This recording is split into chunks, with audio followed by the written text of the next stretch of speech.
Hello everyone, today in this video we'll fight against the atmospheric of our world around us, and this time we will talk about the fact that there is a strong incompatibility between European societies and so-called parliamentarian democracy.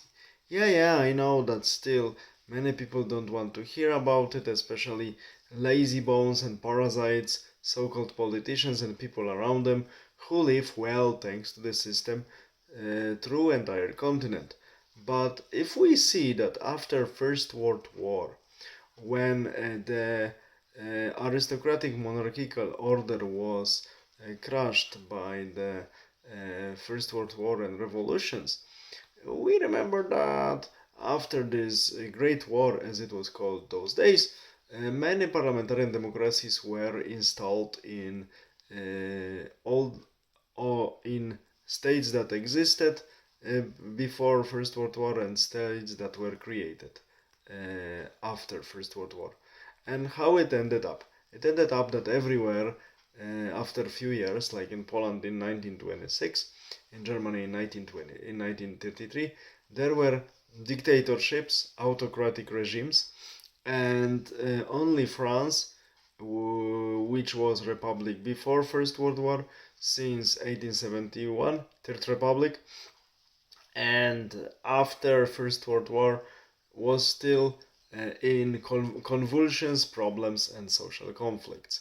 In the entire interwar period, and even in 1934, there was a very dangerous moment for this leftist Masonic governments of Third Republic, because there was really close, very close for the monarchic coup and the restoration of the monarchy, but it didn't happen on a full scale. But regime was unstable. It was 1934. Not so many people want to remember about it. So we see that democratic systems are not natural, are not something that European societies would treat as their own. Of course, after 1945, there was a huge propaganda pressure that so-called democracies won the election, won people's democracy in quotation. So communism, sorry, not won the election, but won the war.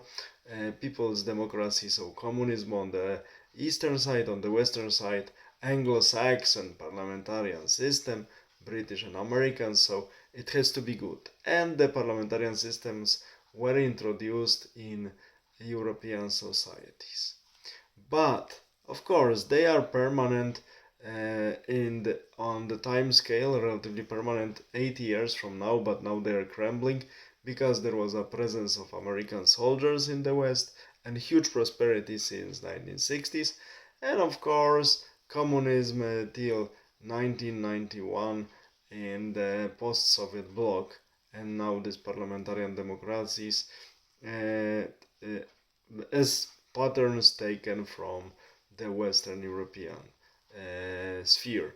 But this system is not stable now, as we see, and only because of the fact that after Second World War there were other influences like Anglo-Saxon on the west and communistic on the east.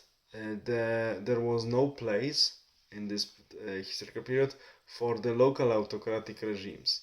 But now we see times are changing, and people, even in the mentality in Europe, they think, for instance, how can we select, I mean locally, local society, how can we select our police officer?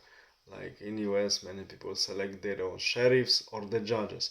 How can we select our judges?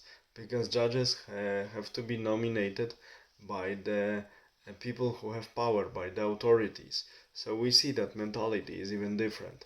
And we also see that people are more and more demanding a more concrete, more solid leadership. So there is a more and more space for autocracy to start.